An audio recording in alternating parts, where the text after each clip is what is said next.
That way we can access it from home. Welcome back to True Crime Broads. We are very excited to have Christopher on today. He is the original person that introduced us to the whole Blizzard of Ozz family. So he is the singer of Rock and Roll Over, which is a very popular Kiss cover band. They're actually a tribute band. All right, Christopher, thanks for joining us on True Crime Broads.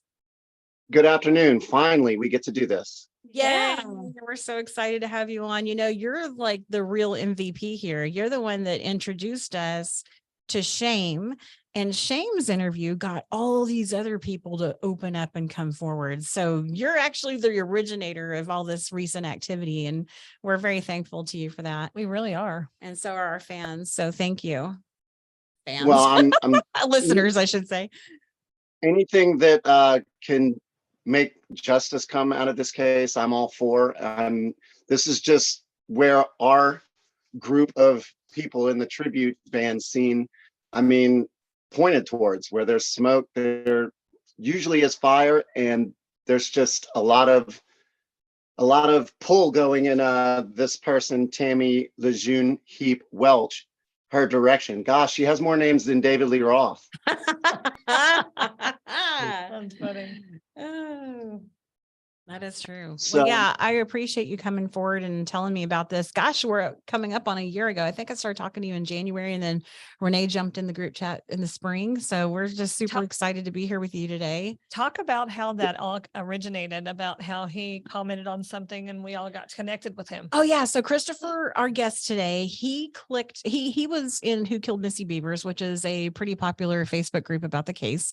And he commented that he really thought that it was a woman who was using her husband's tactical gear and was married to a cop. And I was like, hey now. So I sent him a private message and found out that he was talking about the same person that some of us other people had been talking about. And what really struck me, Christopher, was that you and I are from different walks of life. We don't have any mutual friends. And here you were drawing the same exact conclusion.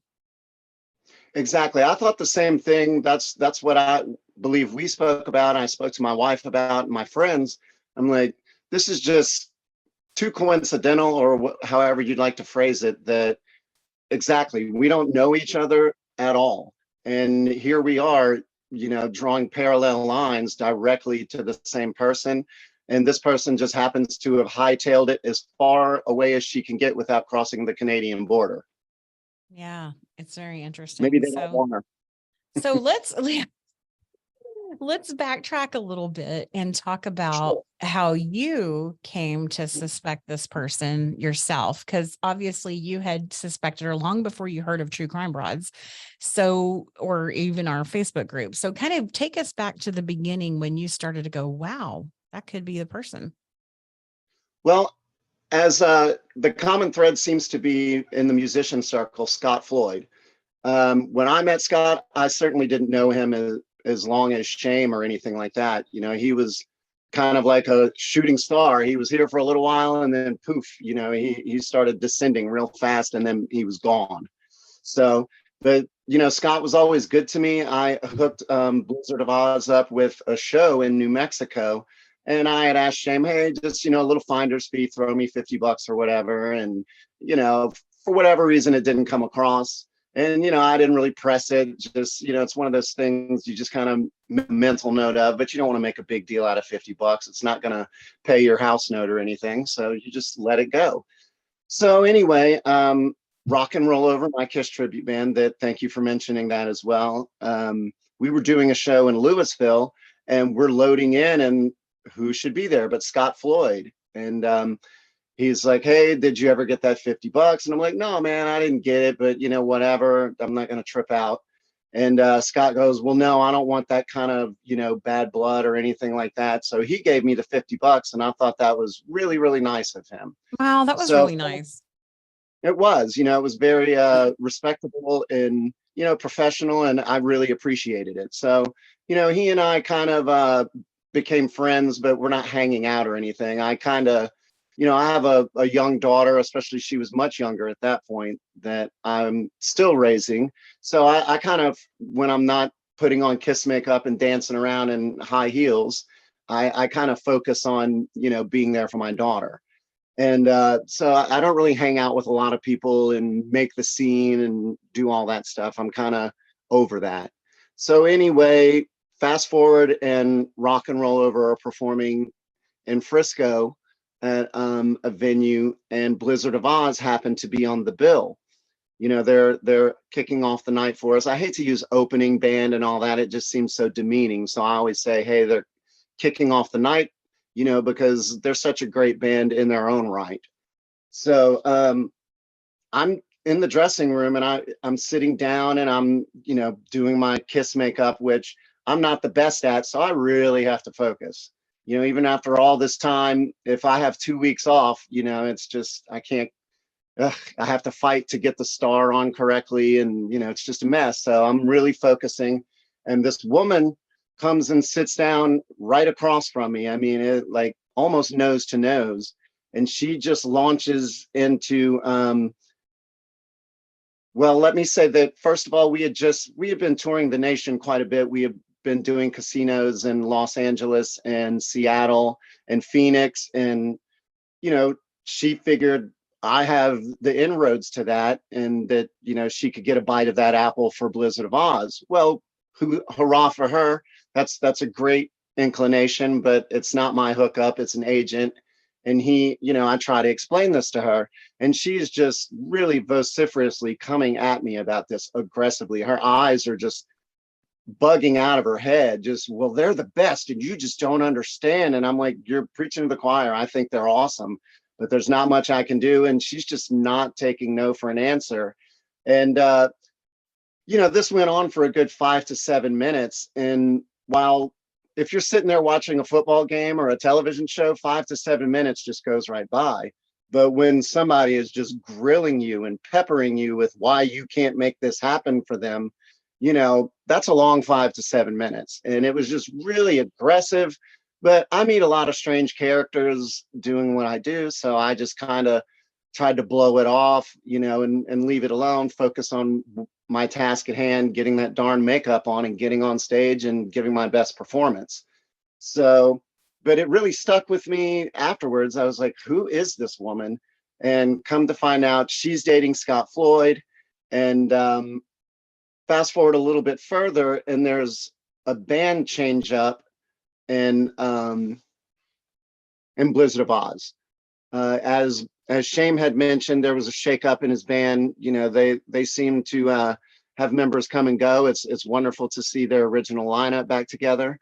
But a friend of mine named Jim Cry, who plays guitar, was, in the band at that point. And our current drummer in Rock and Roll Over, Mr. Jeff Gerhardt, he was doing lots of fill-in shows with them because they lost both of those members, while Scott Floyd is still in position as the bass player. Well, I'm hanging out with Jim Cry, and we're working on some music at his rehearsal studio. And I don't know how it comes up, but Missy Bevers, the subject comes up. And Jim Cry just starts, I know who did it. And this Tammy Lejeune person is who everybody around here thinks did this. And here's why. And as you mentioned, there's just a lot of circumstantial evidence. Being married to a police officer, she's going to have access to, outdated SWAT gear. She can just go right into the closet and pull that out. It was obviously ill-fitting. It was a person that was too small to be in that clothing. And then I speak to Jeff Gerhardt later on when he joins the band, my band, Rock and Roll Over. And he's like, oh yeah, that B word did it. And he's like, Shame knows all about it. And here's why. Pardon me. He's like, again, with the tactical gear, and that he's seen her walk around without that equipment on. And she has that distinctive limp or gait, however you want to say it. So that's two people telling me. And now, then what made Jim and Jeff think it was her? Sorry, I know you have a cold. What Sorry. made them take it? Because, you know, a lot of people walk funny and a lot of people can access tactical gear. So like, why did they connect her, this particular person, Tammy, to the murder besides those two items? That's a really good question. I don't really want to speculate upon that, but I think it was largely based upon what Shame, Robert, the singer for the Ozzy band, had told them. And I believe one of them had mentioned that there was even video of her like at a gig walking around. Okay. And, you know, that the gait looked very similar. And it Okay. was never mentioned until, you know, Robert Shame's podcast with you ladies that she had confessed to Robert's wife. So that was really a well-guarded secret. I didn't know about that until I heard your podcast, because obviously, you know, I'm assuming Robert doesn't want to put his wife in danger.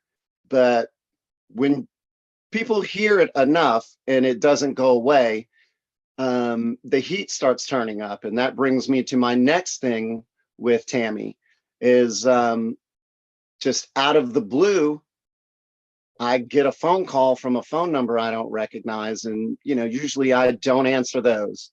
So, because I get a lot of phone calls, you know, my number is up on the website for Rock and Roll Over, which is rockandrollover.net, by the way. And I just didn't answer it, or I didn't see the call. One of the two. It's been, you know, 3 years at least since that happened.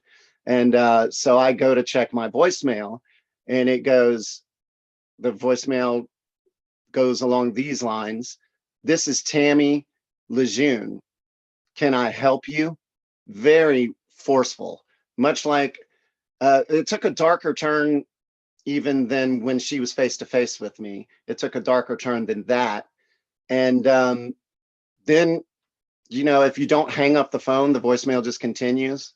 So that was the only words that she said. And then it just went silent. And it was like a 2.5 minute voice message. And it was very creepy, creeped me out pretty bad. And I don't know. I assume she got my number from Scott, but she wasn't calling from Scott's number. So, and so that really weirded me out as well. Now, Right. fast forward a little, please go ahead. No, I said, right. That was so creepy. It was, and you know, just it was very icy and foreboding when she did speak, and then it just trailed off, you know, and it just was. It didn't end until the phone decided, well, that's enough of this, I suppose. And Yeah. so fast forward a little further, and Scott is still with Tammy, obviously, and Scott is asked to join my guitar player. His name is Alan Shelley. He's asked to join his band, his other band called Wound Tight. And Scott just starts, you know, showing up for rehearsals, and guess who's with him? Tammy. And she's just like videoing herself at the rehearsals, and then zooming in on Scott's crotch and getting down on her knees by his crotch, and just really strange stuff. And, you know, just really odd behavior. And so Scott just starts showing up late to rehearsals and then to gigs. So they're at one rehearsal, and Scott shows up extremely late without Tammy. And one of the guys in Wound Tight says something to the effect, "Well, where's your sidekick, Tammy? You know, she's a real killer." And Scott just blew his stack. He was infuriated, and just he left, and they never saw or heard from him again. So he really took that to heart, you know, that, wow, it's just everywhere he goes, this rumor is starting to dog him. And I think it really started to affect him. And he was never one to be late or, you know, show up disheveled until he got with her. And the large assumption that was that he was doing some hard drugs. You could see the circles under his eyes, and, you know, just his skin was like a gray color. He just looked bad. And it was such a shame because, you know, going back to the $50, and he had loaned us some special effects equipment for another show. And, you know, I offered to pay him. He refused. Scott had always been just like a real stand-up guy. Now he can't even, take advantage of his opportunities. It was just a real shame. And it wasn't hard to draw a connection to why that was. It was Tammy, Lejeune, Heap, Welch, David Lee Roth, girl. Wow. Yeah, definitely a change in his demeanor and the way he does business. That's interesting. So, we understand that MPD finally reached out to you. Is that correct? Or did you call them? I don't remember what happened, but I do believe that you guys finally connected. Initially, I had called Crime Stoppers, and much like everyone that seems to come on your show, we were just met with, resistance. And then they never followed up or called back or anything like that. But yes, Midlothian Police Department, a female detective, I can't recall her name, she called me and she was asking me, questions, and I gave her all I could. Obviously, much of what I have is secondhand information, but it seems to be the information that everyone is running around with about that person, Tammy. So I shared what I knew and what I had heard, which I guess could be conjecture or speculation, but we're all conjecturing and speculating the same thing. Right. So, Good point. and, I don't know that I should say this, but whenever I mention Tammy's name, of course, I don't want to say all 5 of her names every time. We'll be here all day doing that every time. But I said that, I just have this notion, and so do many other people around here, especially in the music scene, that she is responsible for the murder of Missy Bevers. And the detective, she said that she has the same feeling. I don't want to say that she's 100% or anything like that. I don't want to make it seem like she has blinders or tunnel vision, but Tammy is thankfully, again, a person of interest. Interesting. Yes, that's good to hear. Thank you for sharing that. We also had heard from Shame's wife that Scott had actually told Shame on a long car ride to California that Tammy did it. So that's very interesting. It just seems like Scott's really the one that holds the missing piece, and he could choose to move forward with this case or choose to stand by her and stay quiet. But it sounds like, if we can believe what we're hearing, that he is well aware that she is the one, which is interesting. Yeah. I mean, what kind of love must you have for a person to stand by a murderer, especially if it happened just prior or at the beginning of your relationship? I don't want to speculate. I don't know if they were together at that time or not, but maybe Scott possibly drove her, there and back. Maybe that's why he doesn't want to say anything. But I sure hate to think that, but Right. with his silence, what is the motive behind it? I just can't see, being so in love with somebody at the beginning of a relationship that I would stand by somebody that has confessed to murder to me. And there's no justification strong enough for this kind of, heinous act. And I just really, if nothing else, it would be wonderful if they would just drag her weird butt back down here and question her again. If they haven't all, if they have already questioned her, I would like to see if them do it again. And if it's not her, then, okay, let's move on and not waste any more resources on it. But there's just too much smoke. There's got to be fire here. And I and others just sincerely believe that Tammy killed Missy Bevers.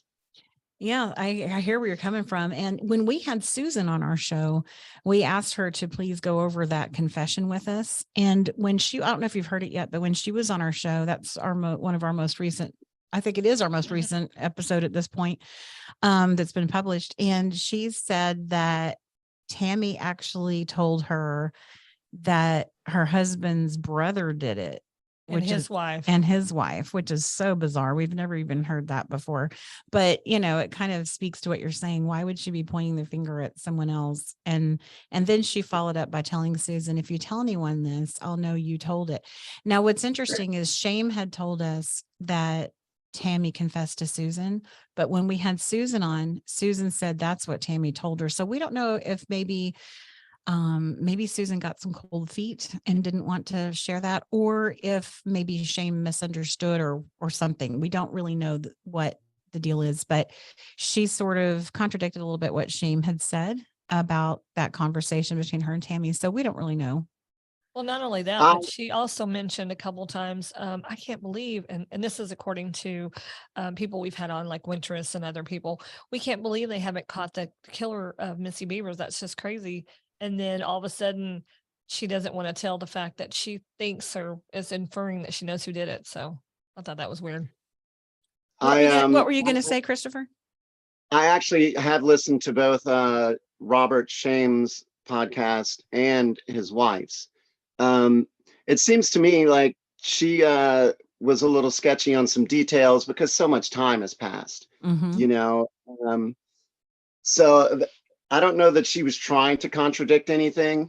I noticed the contradictory factor as well, and it raised an eyebrow. But she also was very clear in that, you know, so much time had passed, and you know that some of the details have become sketchy. So I completely understand that. Yeah, but me too. But on the other hand, you know, I feel like enough of their details do line up to where Tammy needs to be questioned again. And that's the gist of my sentiment for being here today and taking part is let's question her again. Why not? What is to be, you know, what there's nothing to be lost by questioning this person again. Right. And I just think there's something to be gained from it, and perhaps the resolution of this. And I don't know if there's people inside the police department, as Shame has inferred, that don't want it solved because, you know, it'll put a black mark on the police department. I don't know if that's the case. I certainly hope not. But anything's possible. I mean, I don't want to go too far and go crazy, but I mean, we did have a president murdered here in the Dallas-Fort Worth area, and we still don't really completely know what happened there. And that's a president, much less, you know, just a mother who's a fitness instructor. So, you know, just things get covered up for various reasons. And I'm not saying that that's the case, because I certainly don't want to drive through Midlothian and get pulled over. Oh, you're that guy that said that. Right.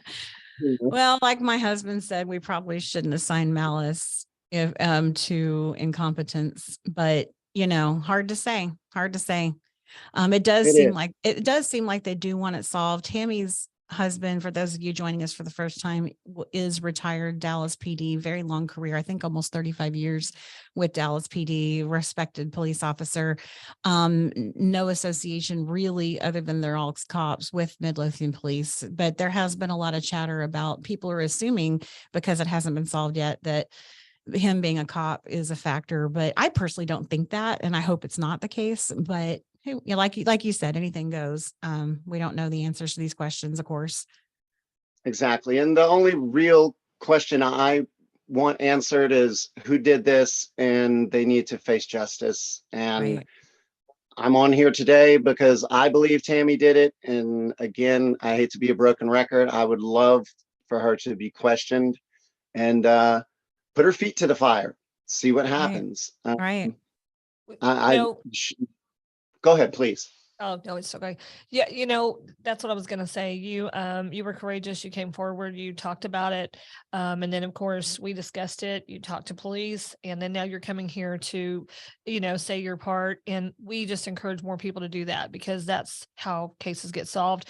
When police don't have enough information or enough evidence to do it, we need people to come forward. So we appreciate you doing that. And we do ask anybody else who has information, you know, such as yours, to please come forward. Yes. And Christopher, you've been a huge help in this case, because without you, we wouldn't have had the Shame interview. Without the Shame interview, Rusty and Winterus wouldn't have come forward. And it's just sort of snowballing from there. So thank you for starting this activity. Gosh, I mean, it's the least I could do. And the last thing I want to mention is when I spoke to the Midlothian detective, she asked me if I knew of any video of Tammy walking.